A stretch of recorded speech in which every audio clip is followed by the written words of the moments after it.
trazemos para as reflexões de hoje um tema associado a esse novo ciclo que se inicia.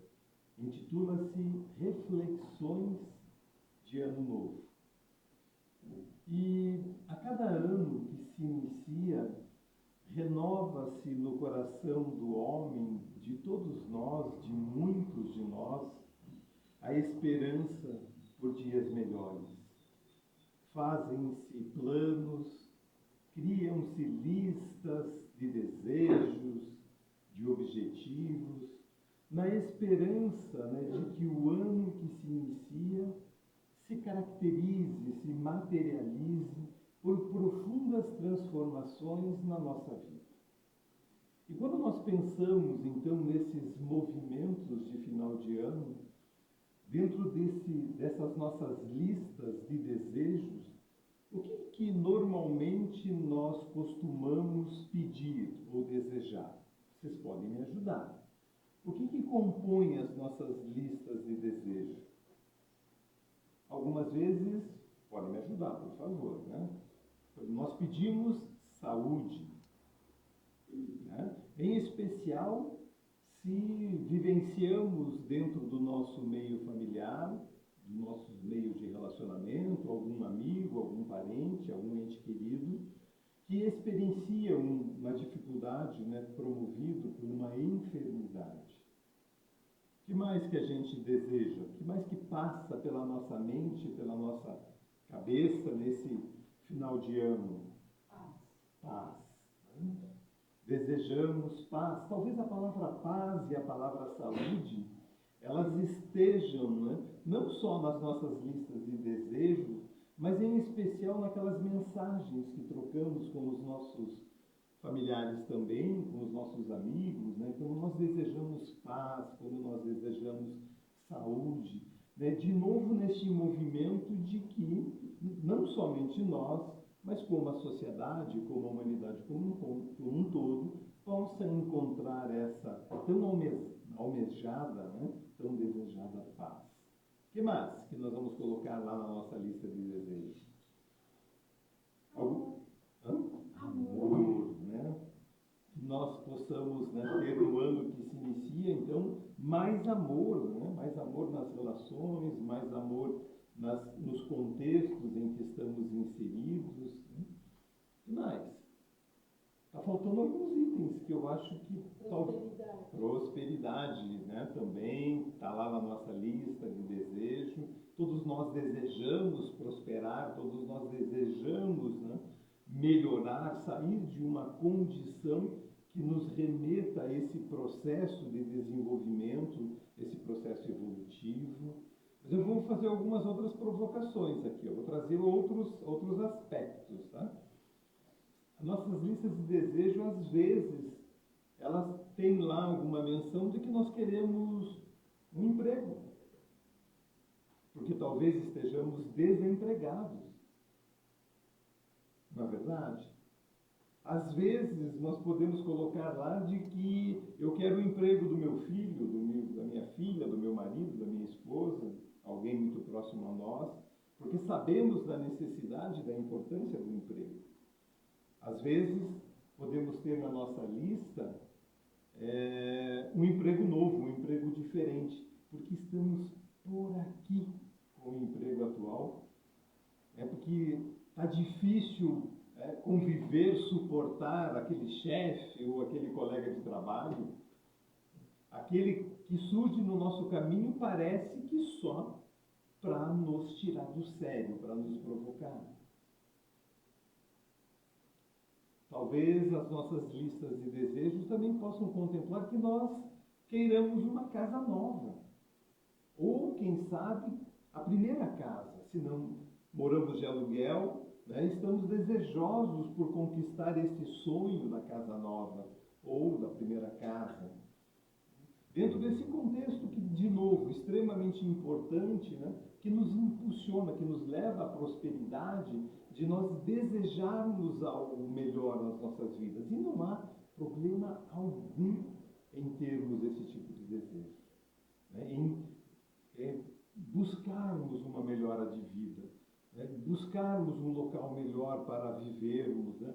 Buscarmos talvez um meio de transporte melhor, e outro item que esteja na nossa lista de desejos, talvez seja comprar um carro novo. Ou se eu não tenho carro, talvez comprar uma bicicleta, comprar uma moto, trocar de carro. Talvez na nossa lista de desejo, eu acho que esse não vai passar, né, na cabeça de nenhum de nós, esteja lá ganhar na Mega da Virada.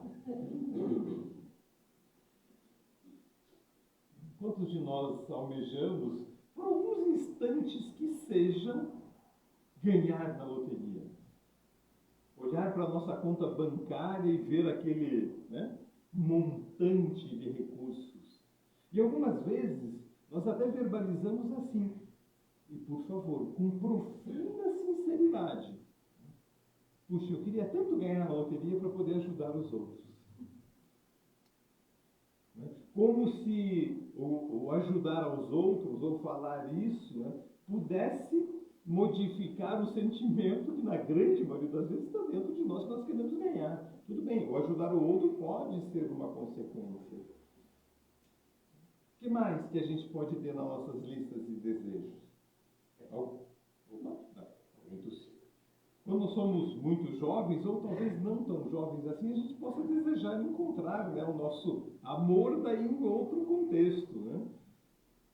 O nosso namorado, a nossa noiva, a nossa esposa, o nosso marido, né? Aquela ideia, aquela projeção, né, de constituição, né, de um lar com o nosso, aspas, príncipe ou princesa encantada. Porque no começo das relações, normalmente é príncipe, é princesa. À medida em que o tempo vai passando, né, a convivência ela vai, né, modificando as questões, e em especial quando nós somos convidados a conviver com as dificuldades, com as problemáticas do que é uma vida em sociedade, a vida a dois, mas a vida em sociedade.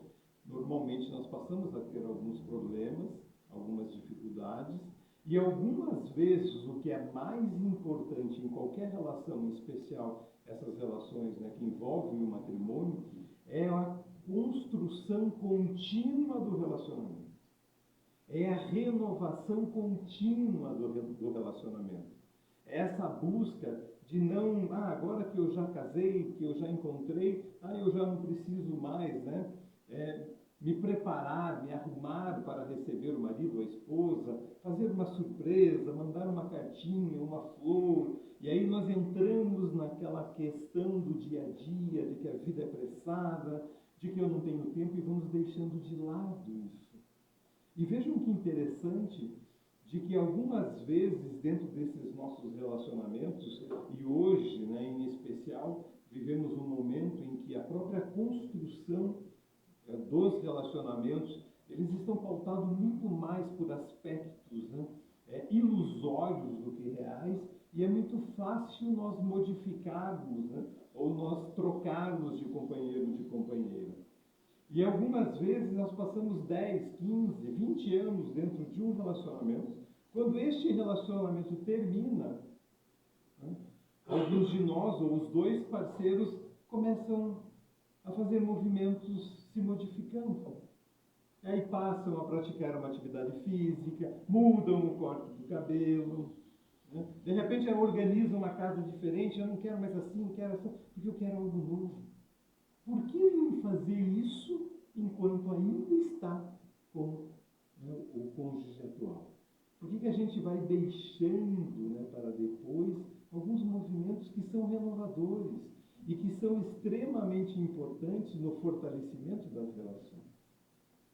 Tem um texto não espírita, né, do Arnaldo Jabor, e ele vai falar justamente sobre essa questão, né, e ele até faz um incentivo: olha, a relação não está legal, se divorcie.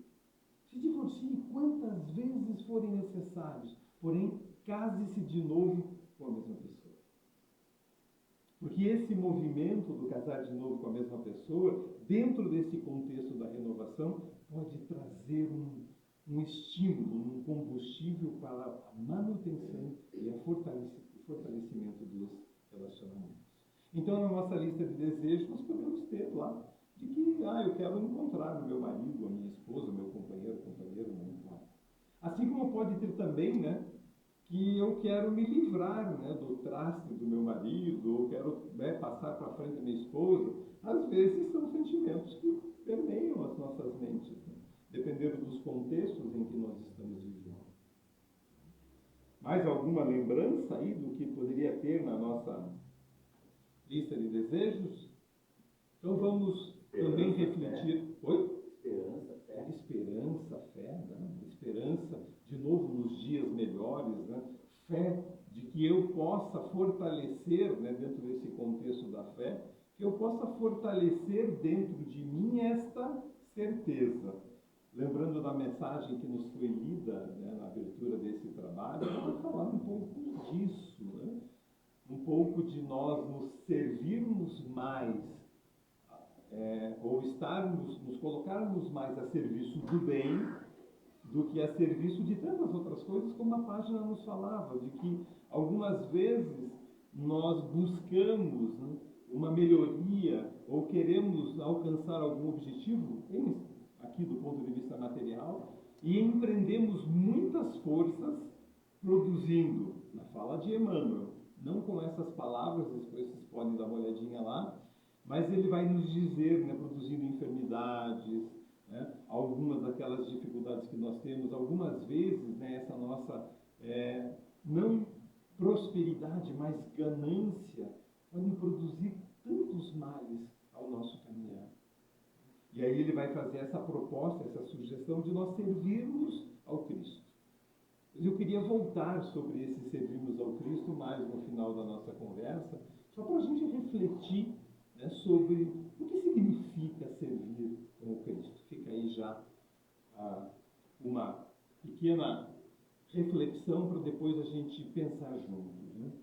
Final de ano, além das nossas listas de recomeços, podem estar caracterizadas também por aqueles nossos, né, tempos de recomeços, né, aquelas nossas projeções que fazemos, porque até numa questão que normalmente nós, e me perdoem generalizar, mas nós temos por hábito de deixar para amanhã. Em alguns momentos a gente imagina, puxa, eu preciso fazer isso, mas amanhã eu começo, semana que vem. E no final do ano isso não é diferente, eu vou deixar, né, para o ano seguinte, né? Então nós vamos colocando algumas coisas nesse projeto do ano novo, né? Como, por exemplo, voltar a estudar.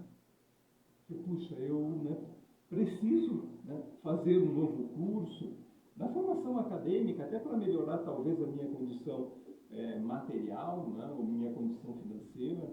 Voltar a estudar, inclusive, dentro de uma casa espírita, né?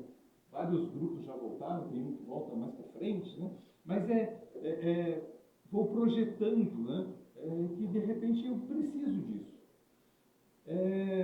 Algumas vezes a gente até coloca, né, nesses tempos de recomeço, até fazer um regime, né? Até mesmo porque o verão aí está no auge, talvez eu queira começar o ano dando uma economizada nas questões da alimentação, que o Emmanuel também fala na mensagem lida no início da nossa conversa. Né? Controlar um pouquinho mais os nossos impulsos, a nossa ansiedade, né, que algumas vezes acaba por se caracterizar pela impulsão pela comida. Eu tenho algumas questões fora, essa ansiedade me leva a comer mais, né? Algumas vezes, dentro desse nosso contexto, né, do repaginar, a gente pode ter lá que, puxa, eu quero me aproximar mais da minha família. Esse ano que passou, os últimos anos, ou talvez a própria experiência da pandemia, acabaram por me afastar de algumas relações que para mim são caras. E eu quero estar mais presente. Eu vou abrir mão mais, né, de aspectos relacionados a mim para poder estar mais com aqueles nossos queridos. E algumas vezes até a gente pode até pensar assim, não, eu quero dar um 360 na minha vida. Versão Ricardo 2023 já era, vem aí agora a versão 2024. E aí, né, vários outros itens associados a essa mudança, a esse processo de mudar. Algumas vezes esses sentimentos eles se fazem presentes muito rapidamente na nossa mente. Algumas vezes nós chegamos até a materializar, a conversar com os nossos queridos em casa, né? Puxa, podia fazer isso, podia fazer aquilo, vamos projetar um caso novo. Só que algumas vezes, né, simplesmente passa e eu nem lembro mais que iniciou o ano. Mas, final de ano, né, também é tempo de retrospectiva. A gente está acostumado, né, com as retrospectivas na televisão, hoje, né, nas mídias sociais, na internet. Nós vamos ter a possibilidade de estabelecer contato com os fatos que marcaram o ano. Nos campos, né, do esporte, quem são aqueles que se destacaram, até mesmo as celebridades, né, ou os avanços, as conquistas no campo da ciência, da medicina, as grandes descobertas. Então, tudo isso permeiam essas retrospectivas, assim como também muito comum nós estabelecermos contatos nas retrospectivas com as calamidades, com as intempéries da natureza, que acabaram por produzir uma série de consequências, né, na vida de todos nós, em especial daqueles que estão mais próximos, assim como as próprias guerras. Né? Vivemos um momento, um período onde as guerras se fazem tão presentes no nosso dia a dia. Feito essas primeiras reflexões, né, sobre as nossas listas de desejos, sobre a nossa retrospectiva, sobre esse tempo de recomeço, agora, será que as nossas listas de desejos, além do amor, da saúde, da paz, elas consideram, ou elas contemplam que nós, e aqui associando um pouquinho a mensagem que nos foi lida no início, quando Emmanuel nos convida a servir no bem. Esse servir no bem ou servir ao Cristo sobre o contexto das transformações que podemos produzir em nós, no nosso comportamento, na nossa forma de pensar, dentro dos contextos materiais que nós estamos inseridos. Porque algumas vezes nós podemos ter aquela ideia que servir o Cristo, servir o bem, significa abandonar tudo. E agora eu vou, né, assim como os apóstolos à época do Cristo, largaram tudo. Simão, que era o único casado, né, que deixou a esposa, mas largar tudo e servir só ao Cristo. Será que isso é servir no bem? O contexto, talvez, de servir no bem seja eu modificar a forma como eu entendo, compreendo, me comporto, convivo com aquilo que nós chamamos de dificuldades, de problemas, né? É desenvolver em nós, né, os hábitos que nos levam à prática do bem dentro dos contextos que nós estamos, na nossa família. Eu não preciso, para servir o Cristo, ser alguém que seja reconhecido na sociedade, que seja, vamos falar da Tere, meu Deus, quando eu penso na Tere, alguém que fez tanta coisa, construiu tanta coisa. Não. Um exemplo disso está no livro Renúncia. Psicografia de Francisco Cândido Xavier, por Emmanuel, um dos 5 romances de Chico. Lá nós vamos encontrar a história de Alcione, um espírito, né, que habita uma esfera superior e que vem num programa, né, reencarnatório para receber alguns, né, queridos para auxiliá-los no processo de aprimoramento e desenvolvimento deles. A missão de Alcione era essa. Não era fora do lar, era dentro do lar. Vejam só, o Espírito de luz. Então, essa transformação ela vai se dar pela forma de nós nos modificarmos. E se eu não consigo, talvez me vincular a uma atividade, por exemplo, numa casa espírita para ser um voluntário, ok, não há problema. Mas talvez seja importante eu entender, compreender toda esse ensinamento e aplicar no meu dia a dia, dentro dos meus limites. Está ótimo. A nossa transformação, ela será suficiente, né, para influenciar, não modificar o outro, mas em especial para criar em torno de nós, não a transformação plena, absoluta, que estamos muito distantes disso, mas esse esforço em nos modificarmos por criar uma psicosfera que aqueles que se aproximarem de nós, dos nossos lares, sentirão algo diferente. E esse algo diferente é como nós sentimos quando chegamos na casa espírita. Ampliam-se as nossas possibilidades de perceber, de sentir, de refletir e de talvez darmos um passo a mais. Então, será que as nossas listas de final de ano contemplam que sejamos menos orgulhosos, menos egoístas? Será que eu sou orgulhoso?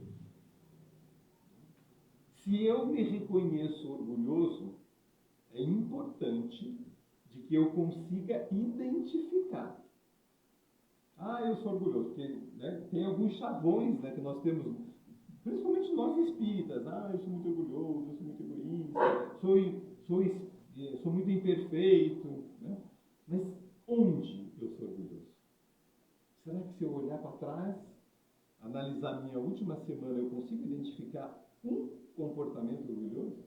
Porque se eu não identificar, como que eu vou fazer movimentos para modificar aquele comportamento?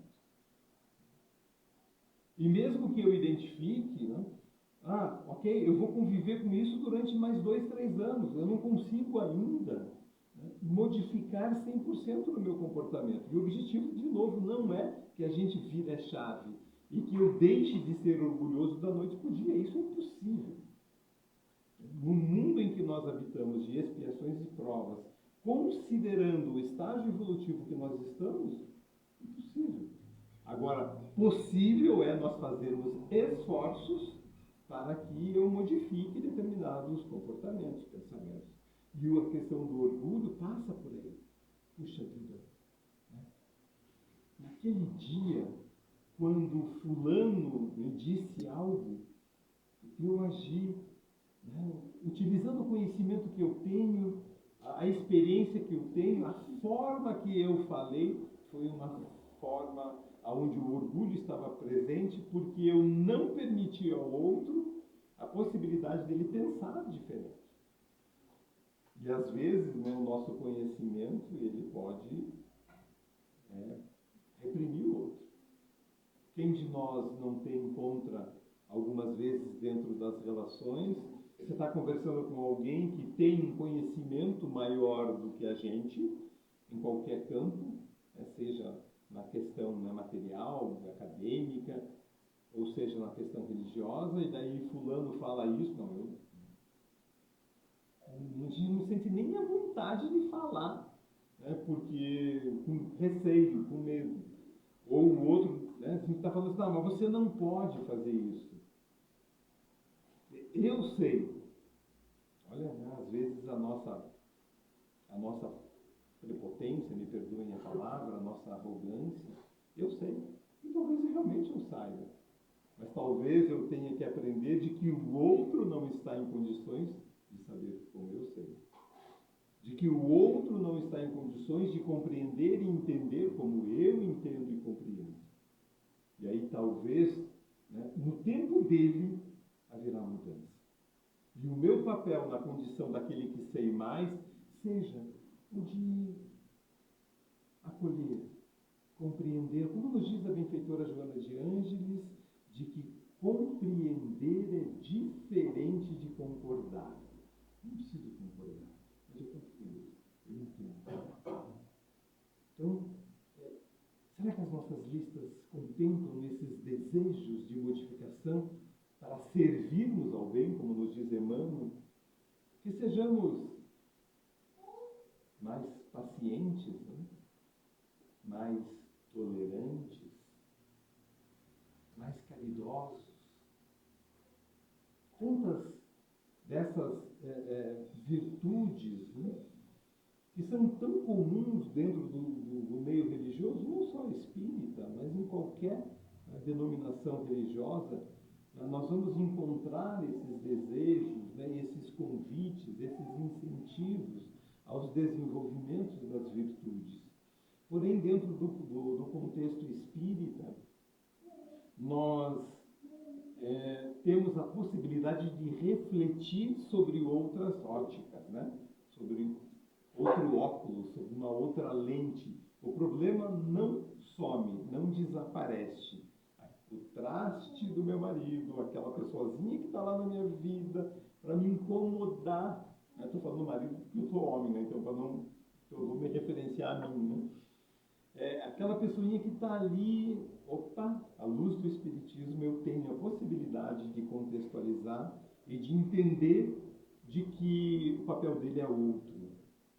Talvez o papel dele seja o meu papel na encarnação interior, talvez o papel dele seja do meu instrutor, do meu mestre. Olha só, né?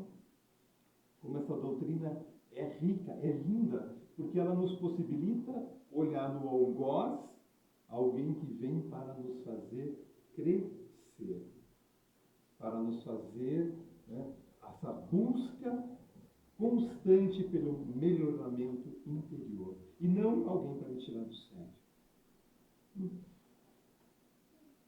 Agora, no campo das retrospectivas, será que nós teríamos coragem de fazer uma retrospectiva pessoal? Com certeza sim. Porque muito provavelmente nós vamos encontrar na nossa retrospectiva pessoal inúmeras atitudes, comportamentos que nos aproximam de servir ao bem ou servir ao Cristo. Com certeza. Todos nós, em alguns momentos, né, em algumas circunstâncias, diante de contextos, nós vamos nos colocar a serviço do bem. O simples fato de aqui estarmos já mostra de que essa é uma busca que cada um de nós tem. E é importante que reconheçamos isso, que valorizemos esses nossos movimentos, não no intuito de estimular o nosso orgulho ou a nossa vaidade, mas com o intuito de perceber de que sim, se eu ainda escorrego, se eu ainda, né, dou os meus desvios, eu já tenho movimentos que me mostram que eu também estou no caminho. E de que sim, essas pequenas transformações, esses pequenos atitudes, esses pequenos comportamentos, nos indicam que nós podemos fazer mais. Agora, quando nós olhamos para os aspectos não tão positivos, será que a gente consegue identificar na nossa retrospectiva do ano alguma situação em que eu fui intolerante com alguém? Intransigente? Em que eu possa ter erguido a voz, perdido o controle, que é como nós chamamos, né? Que nós perdemos o controle, perdi o controle, ou perdi a paciência, né? Nessa nossa forma cotidiana de expressar. Será que a gente consegue identificar, então? Puxa, olha, naquele dia 12 de janeiro de 2023, já no começo do ano, eu enfiei o pé na jaca com gosto, os dois pés. Eu exagerei. Será que a gente consegue? Uma conversa íntima, eu não preciso compartilhar isso com ninguém. Não devo. Íntima. Puxa vida. Eu poderia ter agido de uma maneira diferente. Né? Reflexões de ano novo tem por objetivo nós refletirmos sobre as nossas questões do cotidiano, do dia a dia, que fazem parte dos nossos contextos, porque, de novo, todos nós precisamos da matéria, todos nós almejamos melhorar, né, de uma condição ou outra, todos nós fazemos isso super bem intencionados, sempre. A grande maioria de nós a grande maioria de nós, vou me atrever aqui, e quando eu falo nós, não só nós aqui, humanidade, age com uma boa intenção. Às vezes, né, por ignorar os caminhos mais adequados, acaba, né, aos olhos de alguns, agindo de maneira equivocada. Mas a intenção é sempre boa.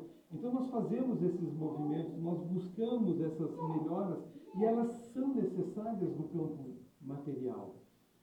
Mas também, e ao mesmo tempo, talvez, né, seja oportuno nós passarmos a valorizar também o nosso aprimoramento espiritual, o nosso aprimoramento moral, né, nesse processo de servir ao Cristo. E aí aproveitarmos o ano novo, né, aproveitarmos esses momentos em que nós possamos estar mais inspirados, mais motivados para empreender projetos de mudança. Porque mudar não é fácil, mas é possível. Dá trabalho. Toda vez em que a gente vai fazer qualquer mudança, experimenta mudar de lado na cama. É difícil mudar. Ou é trabalhoso mudar, mas é possível. E aí quando nós lembramos do codificador, na pergunta 132 de O Livro dos Espíritos, qual é o objetivo, qual é a finalidade da nossa encarnação atual ou nas próximas, né? Os imortais vão nos dizer, né, que Deus permite a encarnação para que nós possamos evoluir, para que nós possamos nos melhorar, para que nós possamos avançar. Eu estou avançando do ponto de vista material? Talvez sim. Do ponto de vista espiritual, moral, estou avançando? Talvez sim. Posso avançar mais? Talvez sim também. Se nós olharmos... tem um outro complemento nessa pergunta da 132, que eu acho bastante importante, que os Espíritos vão dizer que há um segundo objetivo da nossa encarnação, de que é auxiliar o Criador nas obras da criação. Olha só. Quer dizer, nós aqui, integrantes, ou habitantes do plano terreno, nós precisamos ajudar Deus nas obras da criação. Quais são as obras da criação? Em especial, a natureza. Qual é a contribuição que cada um de nós está dando na obra da criação? Nós vamos voltar para cá, porque esse aqui não sai do nosso contexto, da nossa fala. Se nós olharmos a nossa encarnação como um livro, digamos que quando nós encarnamos, tá lá, tem uma certidão de nascimento, né? E também tem um livro. Está lá o livro de nascimento do Ricardo. Esse livro, né, cada capítulo poderíamos dizer que representa um ano da nossa vida. E cada página, linha, vão estar ali divididos entre os nossos dias, as horas, os nossos comportamentos e atitudes vão estar escritos nesse livro. A parte boa de pensar sobre essa perspectiva do livro é de que, para trás, até 2023, esse livro já estará preenchido. Mas daqui para frente, de hoje para frente, ou talvez, né, de uma parte da página de hoje para frente, mas amanhã com certeza, o livro está em branco. Em branco. E quem escreve esse livro somos nós. Nós é que, né, conscientemente ou inconscientemente, pegamos lá a canetinha e escrevemos as páginas do nosso livro. Nós somos, né, os autores espirituais, materiais desse nosso livro. Então está nas nossas mãos. Compete a cada um de nós dentro das nossas possibilidades. Sempre importante nós refletirmos sobre isso, né, das nossas possibilidades. E a minha possibilidade é diferente da possibilidade da dele. Porque quando, de novo, eu penso na minha possibilidade, eu não vou olhar para o outro e vou querer que o outro se modifique ou pense como eu penso. Nem que o outro tenha 50 anos de doutrina espírita e eu tenha 50 anos de doutrina espírita. Não quer dizer absolutamente nada. Ou pode não dizer absolutamente nada. Melhor é pode. Porque vai depender da forma como eu estou me relacionando com este conhecimento. E aí, Martins Peralvas, eu vou ler aqui para ser fiel ao nosso autor espiritual, Martins Peralva, no livro Estudando o Evangelho, ele vai nos dizer, dá ali uma pequena receita, de como nós poderíamos aí mudar o nosso futuro. E nos diz o benfeitor de que o homem, para renovar-se, tem que estabelecer um programa tríplice como ponto de partida para que brilhe a sua luz, baseado no estudo, na meditação e no trabalho. Então, Martins Peralva aqui nos oferece 3 caminhos, 3 horizontes que nós poderíamos utilizar como uma forma de buscarmos essa renovação, de não nos permitirmos entrar naquele processo do desânimo, que às vezes as experiências da vida, elas podem nos cansar, em especial aquelas experiências que, puxa vida, mas olha, a gente faz tanto, a gente fala tanto, a gente deseja tanto e parece que não muda. E aí nós vamos nos permitindo instalar um certo desânimo. Desânimo significa estar sem alma, desalmados para poder prosseguir, para poder encontrar estímulo e força para prosperar, buscar a prosperidade. No campo do estudo, Martins Peralva nos sugere a questão, a mensagem de Jesus, quando ele vai nos dizer, conhecereis a verdade e ela vos libertará. O estudo, então, se caracteriza como um instrumento importante a todos nós para melhor condições termos de compreender aquilo que compete a cada um. E talvez vocês já tenham passado por essa experiência, já devem ter ouvido muitas vezes, de que a gente lê um livro ou lê um capítulo pela segunda, pela terceira vez e às vezes tem a impressão de que determinado parágrafo, determinada palavra não estava lá, que aquilo surgiu agora. E o Espiritismo pode nos explicar isso justamente pelo processo evolutivo. Quando eu li a primeira vez, aquilo não calou fundo o meu coração. Não era aquilo que eu precisava naquele momento. Aí na segunda, na terceira, na quarta, talvez eu esteja com melhor conhecimento, uma melhor base para compreender sobre uma outra perspectiva. E aí, opa, peraí, sabe que isso aqui faz sentido? Faz sentido para mim. Aí, de repente, o outro não faz, ok, joga fora, não tem problema, a verdade nunca se perde. No momento adequado, o outro vai encontrar ela. Então, quando nós nos permitimos o estudo, nós ampliamos as nossas possibilidades de nos renovarmos. Citamos agora há pouco um exemplo aqui, dessa perspectiva de olhar aquele parente nosso um pouco mais complicado, difícil, com temperamento bastante, às vezes, ríspido, duro, sobre uma ótica espiritual, alguém que é do passado. E o Espiritismo nos mostra isso.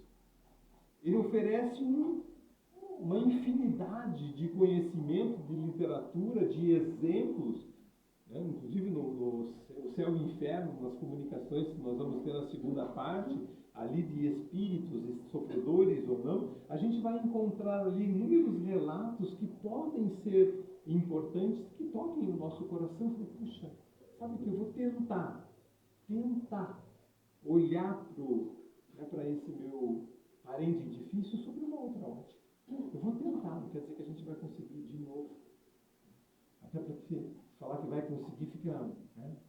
totalmente incompatível, mas eu vou me esforçar. Lembremos do codificador, né? Está lá no capítulo 20. O verdadeiro espírita é aquele que se esforça, né?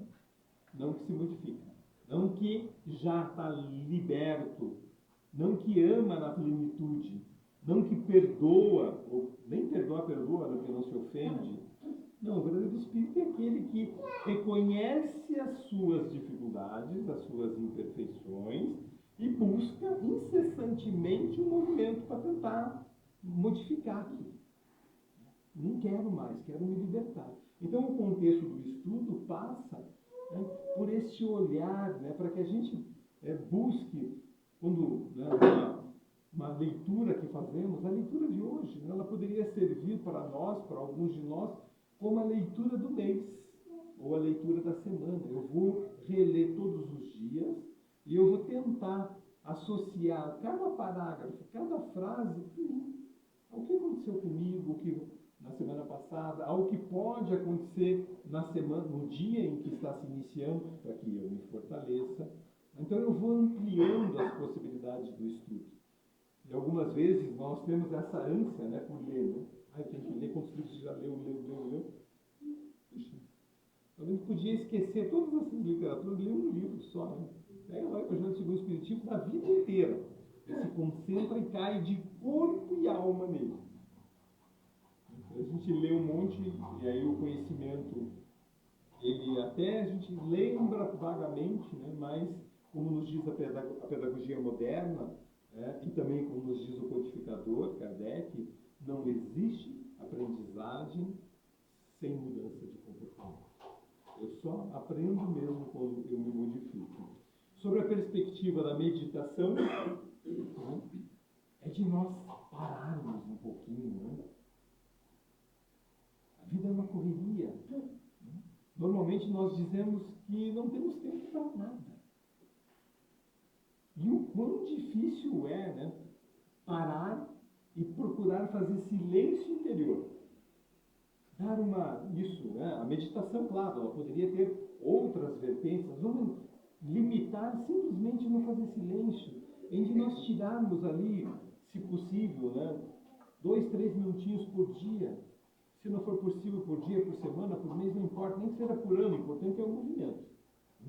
Mas para parar, tentar parar. Eu vou sentar ali naquela cadeira, naquele sofá, silêncio total, e vou tentar não pensar, né, naquilo que normalmente eu penso, nos meus afazeres, nas coisas que eu preciso fazer, eu preciso cozinhar, se a palestra vai terminar, se eu tenho que fazer almoço quando chegar em casa. Não, eu vou fazer um silêncio e vou começar a pensar. Parar.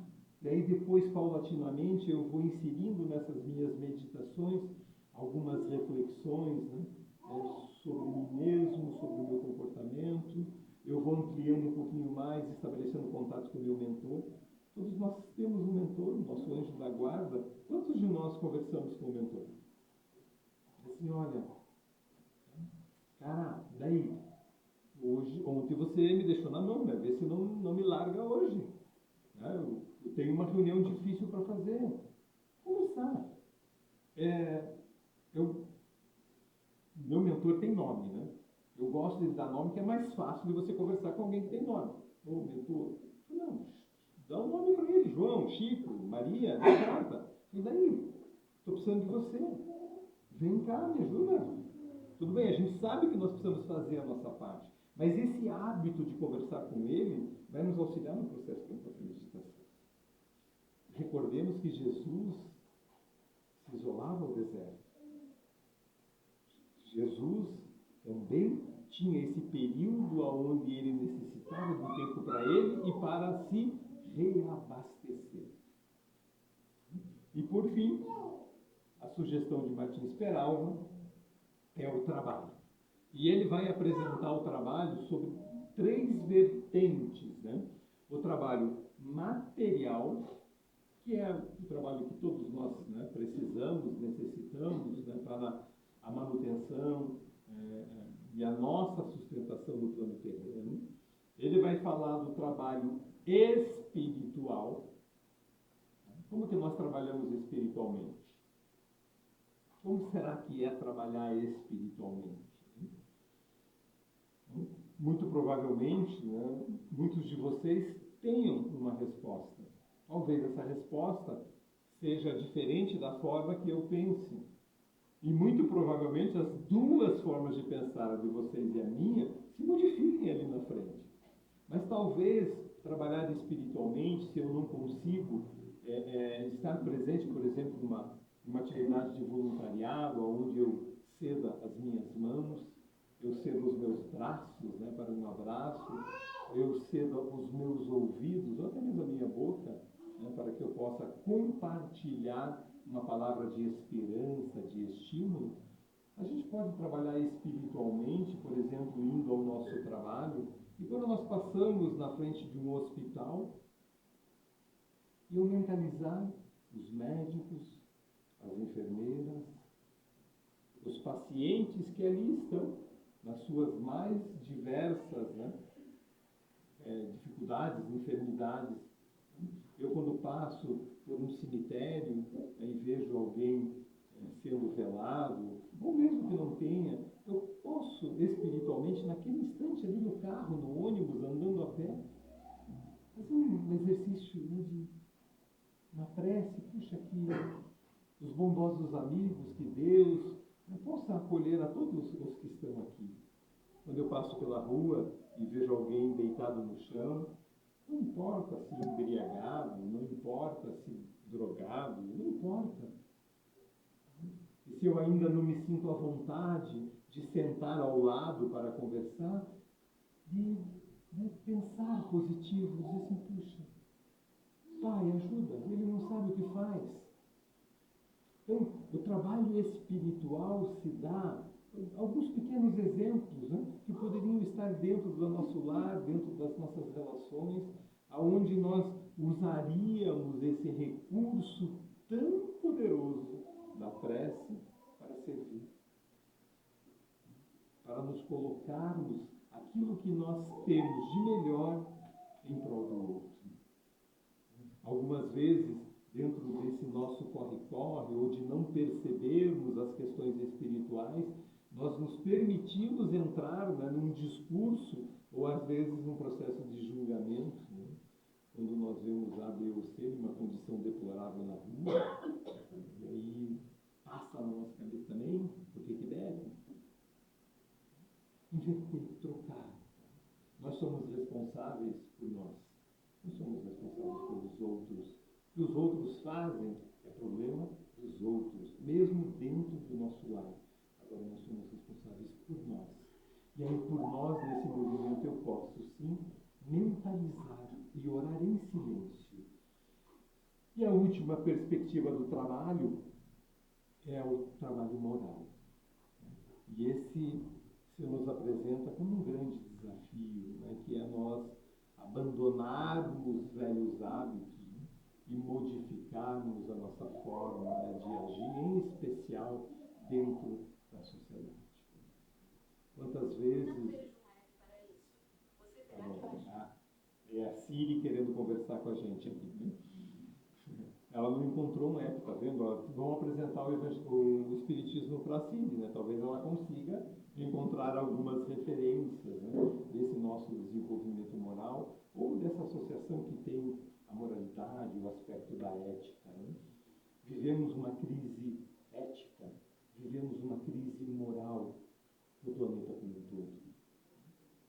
E algumas vezes nós podemos ter comportamentos, né, de que nós não classificamos como imorais ou amorais. Né? E a importância de estarmos atentos a isso, aos pequenos detalhes. Quando eu vou numa loja e aí eu peço um desconto e o balconista diz assim, olha, se for sem nota, eu te dou desconto e eu aceito.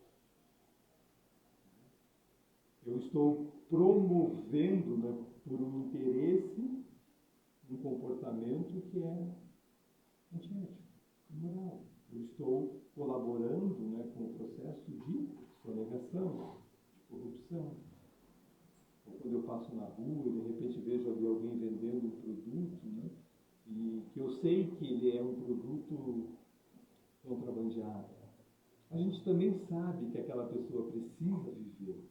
que ela está fazendo aquilo, né, algumas vezes, para poder levar o alimento para dentro de casa. Mas não é certo. Porque o lojista está lá pagando seus impostos e tantas outras coisas. Né? Vai chegar agora a época do imposto de renda, e aí algumas vezes nós, puxa, se eu lançar uma despesinha a mais aqui, eu tenho uma restituição maior, eu tenho um imposto menor a pagar.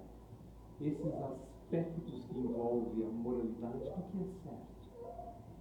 Do que é certo. De novo, o que é certo para mim.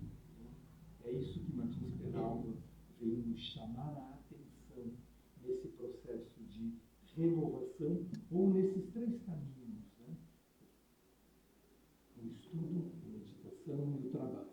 Para que o nosso ano, né? Ou para que os nossos próximos anos possam, de alguma maneira, se caracterizar como anos aonde, na fala de Martins Peralva, brilhe a nossa luz, ou comece a brilhar a nossa luz.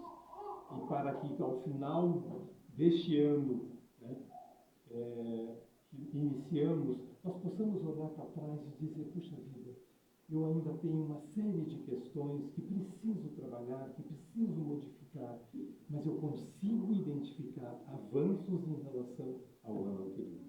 E aí sim, nós teremos dado passos importantes na nossa caminhada evolutiva. Não nos esqueçamos dele, nosso Criador, nosso Pai, em especial nosso divino e celeste amigo Jesus, que está sempre ao nosso lado. Sempre. Basta que busquemos acessar. Muita paz a todos, que tenhamos uma excelência. E agora, ainda envolvidos por esse ambiente, por essa psicosfera, sejamos nós aqueles que façamos um pouco de silêncio, mentalizando a imagem de Jesus,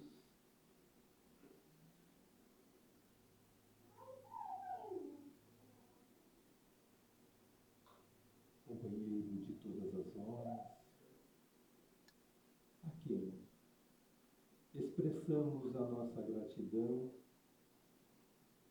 pela boa nova, pela presença constante dele conosco, por estimular em nós a esperança, a coragem, a certeza de que amanhã teremos um novo dia, com novas perspectivas, novas possibilidades. Gratidão, mestre querido, gratidão aos benfeitores desta casa, aos nossos benfeitores individuais, que possamos nós outros, ao sair daqui, levarmos tudo aquilo que aqui recebemos para compartilhar com os nossos queridos ou com quem cruzar o nosso caminho. Sejamos nós os mensageiros da esperança, da alegria, porque a boa nova significa alegria,